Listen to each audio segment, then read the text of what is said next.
नमस्कार दोस्तों, miss cutie explanation channel में आपका फिर से स्वागत है। और अगर आपने पिछला एपिसोड नहीं देखा है तो पहले देख लीजिए, लिंक में डिस्क्रिप्शन में दूंगी। तो बिना ज्यादा समय बर्बाद किए चलिए शुरू करते हैं आज की एक्सप्लेनेशन वीडियो। तो पिछले एपिसोड में हानि और वे चीन के बीच का कॉन्ट्रैक्ट सक्सेसफुली साइन हो गया था, लेकिन उसके बाद हाओ चैन ये हुआ के साथ में भी स्लेव कॉन्ट्रैक्ट को साइन करना चाहता था, ताकि इस तरीके से उसके भी इनेट इन स्पिरिचुअल पावर पॉइंट को बढ़ाया जा सके। इसके बाद अगले सीन में हम देखते हैं कि मैं युवा के साथ में कॉन्ट्रैक्ट को साइन करना शुरू कर दिया था, जिसकी वजह से अब ये हुआ कि इन्हें स्पिरिचुअल पावर बहुत तेजी से बढ़ने लगी थी, जिसे देखे युवों का पूरी तरह से हैरान हो गया था, क्योंकि अब ये हुआ कि इन्हें छिन्नरी स्पिरिचुअल पावर 9 से बढ़कर सीधे 53 पॉइंट हो गई थी, और इसलिए यह चीज सच में काफी शानदार होती है। लेकिन इसके बाद ये हुआ और हाओ चेन जैसे ही नीचे आते हैं, तब हम देखते हैं कि ये हुआ की कंडीशन बहुत ही ज्यादा खराब हो गई थी, और इसके बाद वो वहीं पर बेहोश हो जाता है। ऐसे कंडीशन में देखते ही हाओ सिंह काफी परेशान हो गया था, और इसी के साथ उसे ये हुआ के बारे में चिंता भी होने लगी थी। लेकिन तभी युगो हाओ सिंह के पास में आता है और फिर उससे कहता है कि तुम इसके बारे में चिंता मत करो, क्योंकि यह सब केवल सेकंड अवेकनिंग के एक्सपीरियंस के वजह से हुआ है, और इसीलिए तुम्हारे टीचर को कुछ देर तक आराम करने की जरूरत है। लेकिन इसके बाद वो चैन से कहता है कि मैं अब इसका कुछ समय के लिए यहाँ पर ख्याल रखूंगा, लेकिन कल सबसे पहले तुम्हें ट्रेलर हाउस में जाना होगा। जी इस बात को सुनकर थोड़ा सा कंफ्यूज हो जाता है। इसके बाद हम देखते हैं कि युगो चीन को कोई टोकन देता है और फिर उसे बताता है कि प्रिलिमिनरी राउंड के टॉप 10 वाला रिवार्ड भी तुमने हासिल नहीं किया है, जिसकी वजह से अब तुम्हें वहाँ पर जाना होगा। लेकिन इसके बाद अगले सीन में हम एक फ्लैशबैक का सीन देखते हैं, जहाँ पर युगो खुद लीग मास्टर यंग से मिलने के लिए गया हुआ था। लेकिन इसी के साथ हम देखते हैं कि वो वहाँ पर काफी हैरान भी होता है, क्योंकि मास्टर यंग प्रिलिमिनरी राउंड के टॉप 10 वाला रिवॉर्ड हाउस इनको अकेले में देना चाहते थे, और इसीलिए यह बात युगो को समझ में नहीं आ रही होती है। तब इस पर मास्टर यांग उसे समझाते हुए कहते हैं कि इस बच्चे के लिए मेरे पास में दूसरा कोई प्लान है, क्योंकि आखिरकार केवल वही तो लीग हिस्ट्री का लाइट्स ऑन है। उसके बाद अगले सीन में हम देखते हैं कि चीन अपना रिवॉर्ड लेने के लिए ट्रेजर हाउस के बाहर आ गया था, लेकिन तभी इसी बीच उसे यहाँ पर बहुत अजीब लगने लगता है, और इसी के साथ उसे यहाँ के गेट के ऊपर कोई पावर भी नजर आने लगती है। इसीलिए हाउस इन बता देता है कि मैं डीमन हंटर के प्रिलिमिनरी राउंड के टॉप 10 वाले रिवॉर्ड को हासिल करने के लिए यहाँ पर आया हूँ, और इसी के साथ वो यहाँ पर अपने पास वाले टोकन को भी दिखाता है। लेकिन अब इसकी यह बात सुनकर कोई इसके ऊपर बहुत ही ज्यादा गुस्सा हो गया था, और फिर वो कहता है कि मैं नहीं जानता कि तुम यहाँ पर किस लिए आए हो। और अब इतनी बात कहने के बाद वो किसी पावर से हाओ चैन के ऊपर अटैक कर देता है। लेकिन ये देखते ही हाओ चैन किसी तरह से खुद को इसके अटैक से बचा लेता है, और उसे समझ में नहीं आ रहा था कि अचानक से उसके साथ में यहाँ पर क्या होने लगा। लेकिन वही दूसरी तरफ व्यापार बहुत सारे पावर में डिवाइड हो गई थी, और इसके बाद वो बहुत तेज स्पीड से हाओ चैन के ऊपर अटैक करना शुरू कर देते हैं। अब यहाँ देखकर हो चैन किसी तरह से खुद को बचाने की अपनी पूरी कोशिश करने लगता है, और इनके अटैक से खुद को जख्मी होने से बचाने के लिए तेजी से वहाँ से भागने लगता है। लेकिन तो अभी अचानक से यहाँ पर कोई आकर वो चीन के पास से वो टोकन ले लेता है, और इसी के साथ हम देखते हैं कि वो किसी बात से चीन के ऊपर बहुत ही ज्यादा गुस्सा हो गया था, और इसी के साथ वहाँ उज्जैन के ऊपर अपने और आके प्रेशर का भी यूज करने लगता है। अब हम देखते हैं कि इस बात के वजह से हाओ सिंह काफी परेशान हो गया था, क्योंकि उसकी प्रेशर इतनी ज्यादा पावरफुल थी कि अपनी उंगली को भी नहीं हिला पा रहा था, और इसके वजह से अब उसके पावर के सामने हाओ चीन को काफी परेशानी होने लगती है। लेकिन तभी हम देखते हैं कि वो आदमी वो चीन के ऊपर अब और भी ज्यादा गुस्सा हो गया था, और फिर वो उससे कहने लगता है कि तुम्हें क्या लगता है कि तुम मेरे पावर को रोक पाओगे। अब इसे देखा चैन उसके सामने रिक्वेस्ट करने लगता है, और फिर उसे ये भी कहता है कि मुझे आपको फ्रेंड नहीं करना चाहिए था। लेकिन अभी भी हम देखते हैं कि वो आदमी के ऊपर बहुत ही ज्यादा गुस्सा आता, और फिर वहाँ उज्जैन से कहने लगता है कि मुझे ऑफ फन करने की तुम्हारी हिम्मत कैसे हो गई। लेकिन इसी के साथ हम देखते हैं कि वो फिर से अपने पावर का यूज करके इसके ऊपर अटैक करने के लिए रेडी हो गया था, और फिर वो हाउस उनसे कहता है कि मैं भी देखता हूँ कि इस बार तो मेरे अटैक से कैसे बच पाते हो। और अब इतनी बात कहने के बाद वो अपने पावर का यूज करके हाओ चीन के ऊपर अटैक कर देता है। लेकिन तभी इसी वक्त मास्टर यहाँ पर आ जाते हैं, और इसी के साथ वो हाउस इनको इस आदमी से जख्मी होने से भी बचा लेते हैं। इसके बाद मास्टर यंग उस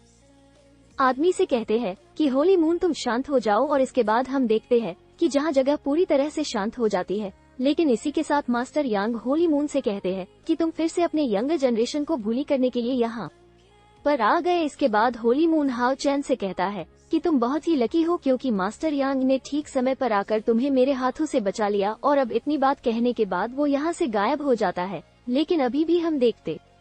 हैं कि हाँ, उज्जैन इसके बारे में पूरी तरह से नहीं समझ पाया था और इसीलिए वो मास्टर यंग से इसके बारे में पूछने लगता है। तब इस पर मास्टर यंग हाउस इनसे कहते हैं कि तुम इसके बारे में चिंता मत करो, क्योंकि वो हमेशा से ही ऐसा है। इसके बाद वो ओचिन को अपने साथ में चलने के लिए कहते हैं और इसी के साथ वो उसे अपना नाम भी बताते हैं। लेकिन फिर वो उसे कहते हैं कि तुम मुझे ग्रैंडपा यांग कह सकते हो। इसके बाद हम देखते हैं कि हाओ चेन मास्टर यंग के साथ में ट्रेजर हाउस में आ गया था, जहाँ पर अलग अलग तरह के बहुत सारे वेपन रखे हुए थे। और अब यहाँ पर इतने सारे वेपन को देख हाउस इन काफी हैरान हो गया था। इसके बाद हाओ चैन मास्टर यंग से पूछता है कि क्या ये जगह रिवर लेने वाली है।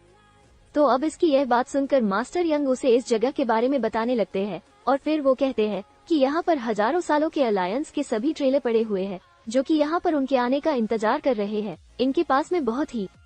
ज्यादा ताकत हो और उनके पास में लोगों की किस्मत हो या देखा वचन कहने लगता है कि वे हुआन के साथ में मैच के दौरान मेरा सभी वेपन रेस्ट्रो हो गया, जिसकी वजह से इस वक्त मेरे पास में कोई भी वेपन नहीं है। इसीलिए हाउस डिसाइड करता है कि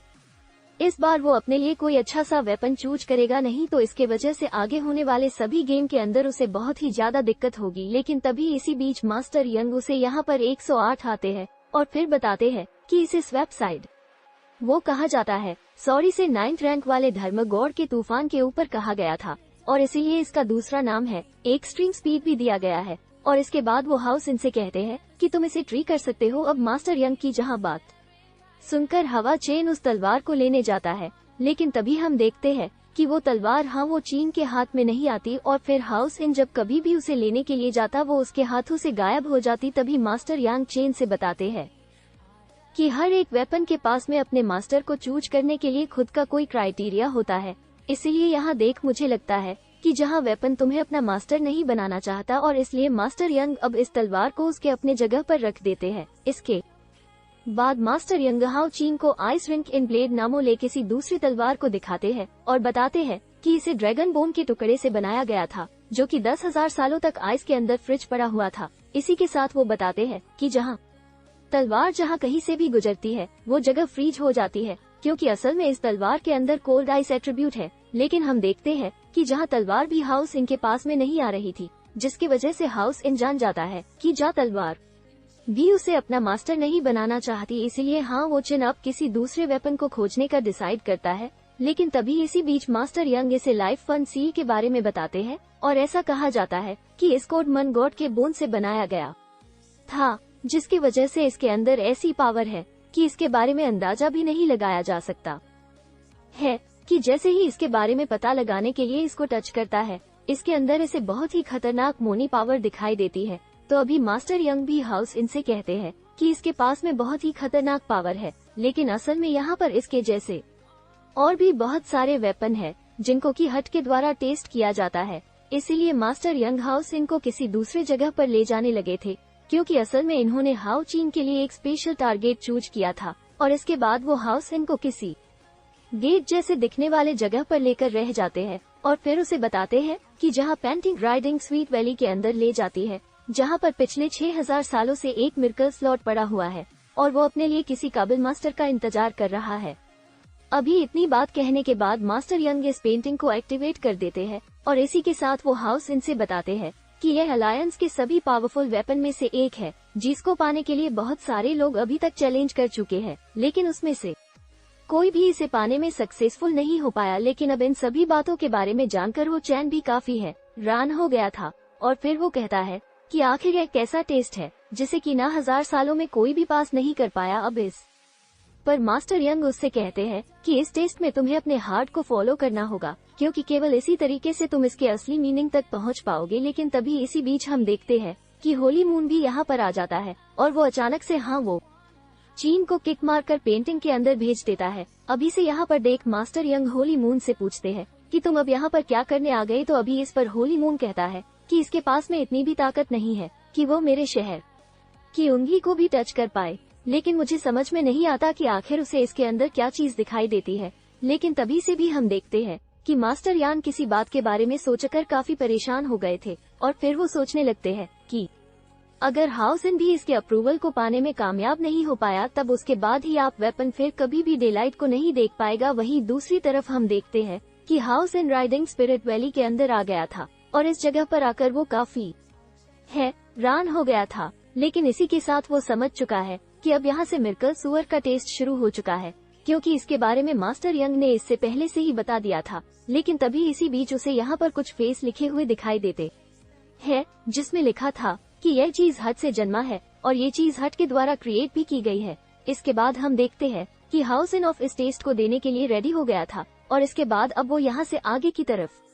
जाने लगता है। लेकिन इसके बाद अगले सीन में हम एक फ्लैशबैक देखते हैं जहाँ पर मास्टर यंग ह्यूगो को इस मिर्कल स्लॉट के बारे में बता रहे थे, जहाँ पर वो कहते हैं कि जब निक्रोम के द्वारा ग्लोरी डे को खत्म कर दिया गया था तब उसके बाद से ह्यूमैनिटी सैकड़ों सालों तक वर्ग के अंधकार में डूबा रहा। इसलिए सबसे ताकतवर गोल्डस्मिथ पावर एंड टाइम के दो फेमस तलवार को फ्यूज करना चाहती थी। किस तरीके से सबसे पावरफुल तलवार को बनाया जा सके, क्योंकि इसका मकसद ह्यूमन वॉर को शांत कराना था, जिसकी वजह से उसने अपने ब्लड को देने के बारे में भी एक बार नहीं सोचा और इसे बनाने के लिए उसने 11 किंग के द्वारा छोड़े गए सभी जेम्स को मीडियम के रूप में यूज किया और फाइनली इस तरीके से दो तलवार को एक में किया जा सका, जिसके वजह से इस तलवार के पास में लाइट और वोटर दो स्पिरिट है। इसके बाद मास्टर यंग कहते हैं कि इस तरीके से इसको बनाया जा सका और इसीलिए पूरी दुनिया इसे मिर्कल शॉट के नाम से जानती है। इसके बाद वो आगे बताते हैं कि अभी तक कोई भी उस और के अप्रूवल को पाने में कामयाब नहीं हो पाया और न ही अभी तक कोई भी वहाँ के टेस्ट को भी पास कर पाया है, क्योंकि जिसने खुद ही स्वर को बनाया था वो भी इसके अप्रूवल को नहीं पा सका। लेकिन फिर उसके कुछ समय के बाद इसे पाने के लिए डीमन भी यहाँ पर आने लगे। इसीलिए 11 रॉयल फैमिली ने तुरंत ही मिर्कल स्लॉट को खोजा और फिर उसके बाद उसे राइडिंग स्ट्रीट वैली में, जिसकी वजह से मिर्कल्स और अभी तक वहाँ पर अपने मास्टर के आने का इंतजार कर रहा है। लेकिन इसके बारे में भी कोई नहीं जानता कि आखिरकार वह तलवार की इतनी ज्यादा पावरफुल है, क्योंकि मास्टर यांग ने भी केवल इतना सुना है कि वो डबल स्टोरी स्पिरिट केवल अपने मास्टर के हाथ में ग्रो करेगी। इसलिए अब इसके बारे में जानकर मास्टर यंग भी इस बात से खुद हैरान है, क्योंकि ऐसा कर पाना एक डिवाइन वेपन के लिए भी काफी डिफिकल्ट है। वही दूसरी तरफ यूगो भी समझ गया था कि इस वेपन के पास में ग्रोथ एट्रीब्यूट है और इस बात की वजह से वो काफी हैरान हो गया था। लेकिन वो उम्मीद करता है कि अगर हाउसिन किसी तरह से उसका अप्रूवल पाने में कामयाब हो गया तो अब याची जाओ चेन के लिए बहुत ही शानदार होगी। वहीं दूसरी तरफ हम देखते हैं कि हाँ, वो चेन राइडिंग स्पिरिट वैली में एक जगह पर आ गया था जहाँ पर उसके चारों तरफ बहुत सारे शॉट पड़े हुए थे। तभी अचानक से वे सभी एक साथ में वाइब्रेट करने लगते हैं, जिसे देख हाउसिन अब काफी हैरान हो गया था, क्योंकि उसे इस बात का कोई भी अंदाजा नहीं था कि अब यहाँ पर क्या होने वाला है। लेकिन तभी हम देखते हैं कि ये सभी सौदे एक साथ में जमीन से बाहर आ गए थे और याद है का वचन भी तुरंत इनमें से एक शॉट के ऊपर चढ़ जाता है, जिसके बाद हम देखते हैं कि ये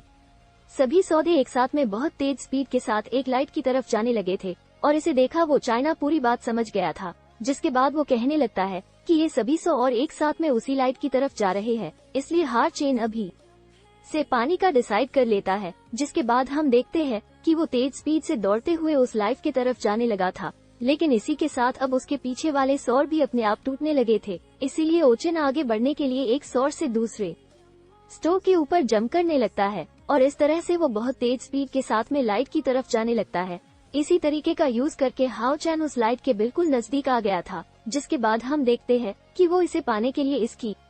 तरफ जंप लगा देता है और फिर हम देखते हैं कि वो लाइट जैसी दिखने वाली चीज असल में कोई टोकन थी और फिर हाउ चेन जैसे ही इस चीज को अपने हाथ में लेता है, इसके बाद वो इस जगह से टेलीफोटो कर किसी दूसरी जगह पर पहुंच जाता है।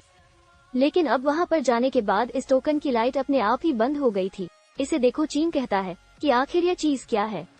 लेकिन तभी इसी बीच वो नोटिस करता है कि इस वक्त वो किसी एक अजीब सी जगह पर आ गया था और वो जिस जगह पर खड़ा हुआ था वहाँ से आगे जाने का कोई भी रास्ता नजर नहीं आ रहा था। अब इसे देखा ओचन समझ जाता है कि शायद वो यहाँ पर मिर्कल सौर के दूसरे टेस्ट के लिए आया है, इसीलिए अब वो इस जगह के बारे में और भी जानना चाहता था ताकि उसे यहाँ के फसल और उसके सॉल्व करने के बारे में पता चल सके। तो अभी इसी बीच यहाँ पर एक छोटा सा हो दिखाई देता है, लेकिन असल में उसका शेप बिल्कुल वैसा ही था जैसे कि इसके पास में टोकन होता है। अब इसे देख हाउसिन कहता है कि उसे इसके बारे में एक बार ट्राई करना चाहिए। ताकि उसे पता चले कि आखिर यह चीज काम करेगी या नहीं। इसके बाद हम देखते हैं कि हाँ, वो चेंज जैसे ही अपने पास वाले टोकन को उसमें लगा देता है तो अब इसके वजह से यहाँ के पूरे जगह में कोई पावर जनरेट होने लगती है और इसी के साथ अभी इस जगह के चारों तरफ के सभी पिलर भी लाइट से एक्टिवेट हो गए थे। लेकिन तो अभी नोटिस करता है कि उसके सामने वाला डोरा अभी भी नहीं चला है और इसीलिए अब इस बात से वो था खासा परेशान होने लगा था। लेकिन तभी सी बीच हाउस से नोटिस करता है कि यहाँ के पिलर से कुछ लाइट बॉल भी बाहर आ रहे थे और फिर वो लाइट बॉल जैसे ही डोर के क्रिस्टल के अंदर जा रहे थे उसके अंदर के लाइट की लेवल भी बढ़ रही थी। इसे देख हाउस इन कहता है, अगर ऐसी बात है तो शायद मुझे क्रिस्टल के लाइट को पूरी तरह से भरना होगा। जिसके बाद हम देखते हैं कि वो इसके बारे में पता लगाने के लिए एक लाइट बॉल को उसके अंदर फेंकता है और इसके वजह से अब क्रिस्टल की लाइट और भी ज्यादा बढ़ गई थी। इस बात से कंफर्म हो गया था कि हाउस इनको उस क्रिस्टल के लाइट को पूरी तरह से भरना होगा और इसीलिए इसके बाद वो दूसरी लाइट बॉल को लेने के लिए जाता है। लेकिन तभी अचानक से वो लाइट बॉल अपने आप ही गायब हो जाती है। जिसके बाद हम देखते हैं कि क्रिस्टल के अंदर की लाइट फिर से अपने आप ही कम हो गई थी और इसके अलावा अब उसका टोकन भी उस होल से बाहर आ गया था को फिर से अपने हाथ में लेता है। लेकिन अब उसे समझ में आ गया था कि शायद इसके लिए कोई टाइम लिमिट है और इसके बाद वो फिर से अपने टोकन को उस हॉल के अंदर लगा देता है। अब ऐसा करते ही हम देखते हैं कि यहाँ के सभी लाइट फिर से अपने आप ही एक्टिवेट हो गए थे, जिसका साफ मतलब था कि हाँ, उनको एक टाइम लिमिट के अंदर ही सभी लाइट बॉल को कंप्लीट करना होगा, नहीं तो उसके बाद से यह मैकेनिज्म फिर से रिसेट हो जाएगी। इसके बाद हम देखते हैं कि हाँ, चीन इसमें कामयाब होने के लिए तुरंत ही फायर बॉल को क्रिस्टल के अंदर भरने लगता है और इसी के साथ वो अपने तेज स्पीड का भी यूज कर रहा था ताकि वो टाइम पेट के अंदर ही इस चैलेंज को कंप्लीट कर पाए। लेकिन तभी हम देखते हैं कि इस बार भी वो इसमें थोड़ी सी देरी कर देता है और इसके वजह से वो इस बार भी इसमें कामयाब नहीं हो पाता। कहता है कि अब उसे और भी तेजी से अपना काम करना होगा और इसके बाद वो फिर से मैकेनिज्म को स्टार्ट कर देता है। इसके बाद हम देखते हैं कि हाँ, उज्जैन इस बार किसी तरह से इस चैलेंज को कंप्लीट कर देना चाहता था, इसलिए वो इस बार बहुत तेज स्पीड के साथ में लाइट बॉल को क्रिस्टल के अंदर डालना शुरू कर देता है, जिसकी वजह से अब क्रिस्टल के अंदर की लाइट भी तेजी से बढ़ने लगी थी और इस तरह से इस बारिश के टाइम लिमिट उसके अंदर ही हाउ चेन सभी लाइट बॉल को क्रिस्टल के अंदर डाल देता है। अब इस बात से उससे लग रहा था कि वो इसमें कामयाब हो गया है, लेकिन तभी सी बीच वो देखता है कि क्रिस्टल के अंदर अभी भी कुछ जगह खाली थी, जिसका मतलब था कि एयर चैन को अभी भी उसमें एक और लाइट बॉल डालना होगा। लेकिन अब इस बात से हाउस चैन भी काफी परेशान हो गया था और इसके बाद वो कहता है कि मैंने तो सभी लाइट बॉल को क्रिस्टल के अंदर डाल दिया, लेकिन आखिरकार मैं अब दूसरा लाइट बॉल कहाँ से लेकर आऊं। लेकिन तभी से भी जो नोटिस करता है